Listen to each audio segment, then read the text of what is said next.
Hey there, cats and kitties. I am the Blues Man, Johnny Blues, coming at you live to talk about Season 1, Episode 6 of Seth MacFarlane's The Orville, entitled Krill. And, it wasn't the worst thing I've ever sat through in my life, but I was left feeling very blasé by the end of this episode. And it's really the first episode since the first episode, I guess, the pilot, where it was really wishy-washy. I wasn't really ultimately, in the end, excited about it by aspects to do with it. The bang-on thing for me is still repeatedly, ad nauseum, ad infinitum, the comedic references and contemporary references and everything like that. It occurred to me last week already, but I'm going to voice it now. This show should have been Galaxy Quest. If it had just been Galaxy Quest, it would have made total sense.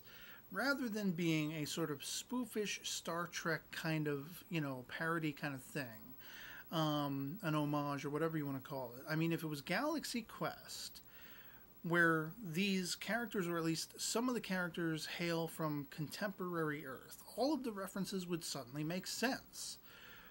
And, let's say they had been on a spacefaring Star Trek-like show, like in Galaxy Quest. They were actors, they were taken out.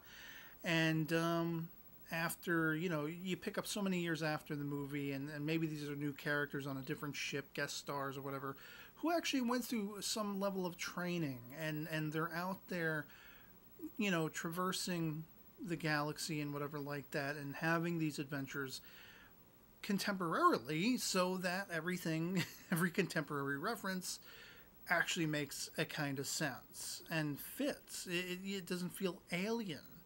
No pun intended. And that's what everything feels like. The outline of this show, it's supposed to be very far in the future, very much cut from the TNG, the Next Generation cloth from Star Trek. And none of these contemporary references make sense to me if that is the case. A lot of the things that they keep touching back upon, or the jokes, the punchlines, it's like people that far off in the distant future wouldn't have the awareness of those things, and wouldn't, name check and everything like that, these things that are being name checked. And it's just, I'm trying to take it seriously, because there is so much of the show that is trying to take itself seriously. I want to buy into what they are bringing across, what they're putting forth. But I feel like those contemporary comedic references, again and again and again, are derailing the serious scope I'm trying to consider it with. This particular episode, again, it wasn't the worst thing I've ever seen. It was what I call a tentpole episode, where there were moments strewn throughout the course of it that were holding it up, holding up the overall tapestry of the story for this episode. The opening scene did get a chuckle out of me with Bortus. Everyone finds out he can eat just about anything. And I subsequently came to the realization, watching that scene, that Halston Sage's Alara Katan could recite the phone book, could just sit there and recite the phone book, and her personality, the sound of her voice, there's something very attractive to her. She's an attractive woman, of course, but I mean, her character, the bubbly nature of her character, she just has this great personality and this great voice, this soothing voice. And it's just like, when she's talking about the relationship thing, again, they're sort of, hearkening back to, we got a little bit of the discussion going on in the previous episode between she and Commander Kelly and everything, about having broken up with this guy. The guy couldn't handle the fact that she was so uber strong and, felt emasculated, or whatever she said. He felt inferior to her. And I'm just like, I want to find this guy and choke him out, because what the hell? Why would you be intimidated by a woman who is stronger than you? I don't know, maybe that's just me. But I would kiss the ground she walks on, or bench presses Buicks on, whatever. But, like that opening scene, it was some comical, and I was intrigued and captivated by that whole opening sort of tactical, segment where they realize a Krill warship is banging down on this colony, and they got to save these people. They are outgunned, and they kind of do like a Top Gun kind of move thing where, the captain is very apt in his orders, and the helmsman is right there on the controls and everything, and they do a hard upward turn and fire the whole slew of missiles and everything and take out this Krill vessel that, for all intents and purposes, they might not have been able to with just a straight shooting conflict back and forth.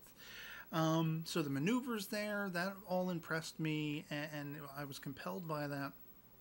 I was further compelled by guest starring Kelly, who as an admiral, I believe that's who that was, basically telling them, well, now that we found a Krill shuttle, hey, why don't we go get their Bible?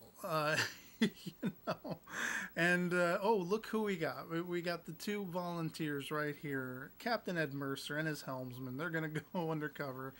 I kind of dug, was captivated by the holographic, sort of chameleon suit that made them look like Krill officers. And I got to say, mad props to Seth MacFarlane.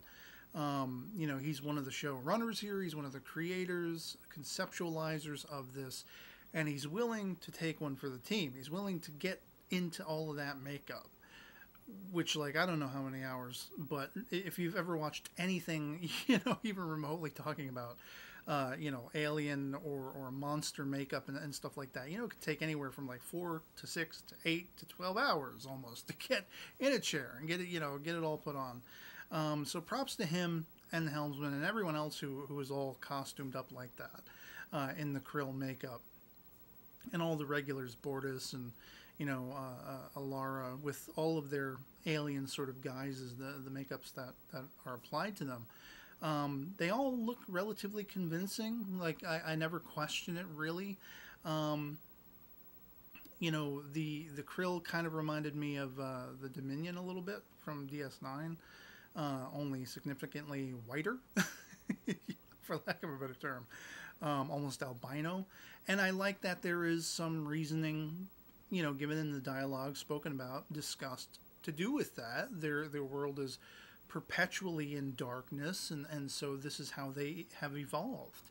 And it's really kind of an interesting commentary on the way, I think the majority of sensible people don't want to see the Earth eventually evolve into, where once we crack warp speed or light speed or whatever, as we carry ourselves out into space, we take our sort of ignorant faiths with us. Not to disparage anyone who is a believer of a particular faith, but I personally I find more problems and dilemmas in organized religions, various, gamut-wide organized religions, not anyone in particular. I have a distaste for it, And so I kind of thought it was interesting that we're dealing with a human society who has had all of these technological and scientific advancements, and they're going up against a theological society that, they look different to us. They don't have souls. We should kill them. We should eradicate them all, and whatever like that. And they're trying to seek a peaceful solution. And, I mean, for the most part, all the bantering and the sneaking about on the Krill ship, I was kind of just bored. And one of those other tent poles came when we realized, oh crap, there's kids aboard this ship. What are we going to do? And I hearkened back to the Doctor Who classic story with Tom Baker as the Fourth Doctor, Genesis of the Daleks, where he came across this dilemma of, in the earliest portion of the Dalek society, the great vast enemy that were the Daleks, in their creation, these racist, bigoted, kill all of the unlike to our Dalek kind. In answer to their foundations, he weighed this dilemma. I know what they are gonna become, but they are in their infancy now, and do I have the right to destroy them. It's kind of like that old, sort of question, that perplexing philosophical question. If you could go back and kill Hitler as a child, would you be able to kill that child? Knowing the monster he becomes, but he's not that yet. He evolves into that. And so there was shades of that in that dilemma that really captivated me when the captain and the helmsman find out there are children here. What are we going to do? They have a weapon. They have a bomb. We got to, neutralize the bomb. Otherwise, many, many more human beings and other probably various races are going to be slaughtered. They have no defenses. So it's a pretty big pickle, if you will, that they find themselves suddenly surrounded by.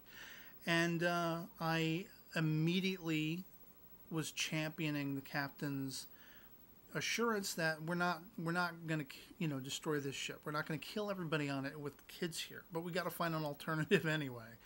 And I was very intrigued by the back and forth with the female Krill character whose brother was lost, and I was almost speculating it was going to play out like Star Trek Beyond, the character Jayla, I believe it was, who was introduced in the story, and toward the end of the film, it seems like she's being adapted into Starfleet, and she could very well, if they ever made another Star Trek, J.J. Abrams versus Star Trek film, she could be one of the Enterprise bridge crew, that kind of thing. And I was wondering if this female Krill, if they'd be able to reach her, if they'd be able to, sort of extend that olive branch of common sense and of peaceful tidings between these two conflicting organizations, the Union and their entire people, their entire race, really. If Ed Mercer could explain that, maybe she would listen to reason. But of course, she kind of doubled down by the end, and that was what really was the final tentpole that held up this story for me in the end, was her assurance that in spite of the actions you thought you just carried out, where you saved the lives of these children, you have enabled them to become, for lack of a better term, the terrorists of the future. And especially in this day and age, that's a pretty profound commentary, concept, thing to consider, which up until that point, had not even occurred to me, that this could be allegorical to going over to the Middle East and seeking out, would-be terrorists, and in the crossfire there are children who are being trained from very young ages. So it's kind of despicable and sickening that happens in the real world, and it kind of, I think it would have impressed me that much more if we had been instilled with that concept early on. Like, that was something that I failed to grasp until that late into the episode. Even with the talking about religion, even with the talking about their being consumed with their faith, and even, in being surrounded by spacefaring vehicles and making technological leaps, they carried that with them. And so, arguably that's analogous to saying, the terrorists of the day are hearkening back to their ages-old religions and mysticisms and all these kinds of things, and they're enabling and trying to make their future, solid. They're trying to make that immovable, with generations that will follow them. They want to instill in them at a very early age this contempt for the Western world or other governing countries and bodies that surround them, that if there's any disagreement, that they want all-consuming power. And they're going to bomb, even suicide bomb, anyone who gets in their way or who represents that thing that is unlike what they find acceptable. And so there was shades of that, now that I think about it after watching the end of the episode and that occurring to me, there were shades of that all throughout. And I appreciate it a little bit more for that. But in the actual watching of the episode, it was just, the opening scene. Then when we find out they got the shuttle and they got to go in undercover. Then when, they realize the kids are there. And then when they've saved the kids for all intents and purposes. But the female Krill doubles down. These were all the strongest moments of the episode. Everything else waned and was borderlining being boring and uninteresting to me. So it was very much a half and half kind of an episode. It was a hit and miss kind of an episode once again for me. And that is just my objective criticism and personal taste, my subjective taste. So, you know, it wasn't the worst thing I've ever seen. It was semi-enjoyable. There were things about it, elements about it, that I did find entertaining and you know, intriguing. But a lot of that came after the fact. And so, you know, if I go back and sort of recount what I was experiencing through it, it was overall meh till the end and the reconsideration of it all. So I'd love to hear from you guys in the comments below what you thought of episode 6 of the Orville Krill, if you've seen it as well. If you agree with me, let me know in the comments, you know, how you felt about the episode. If you disagree, feel free to also let me know. Anything goes in the comments as long as we have a great conversation. And so yeah, otherwise it'll be pretty much it for me on this. If this video finds you well, and I'll catch you all later. Peace.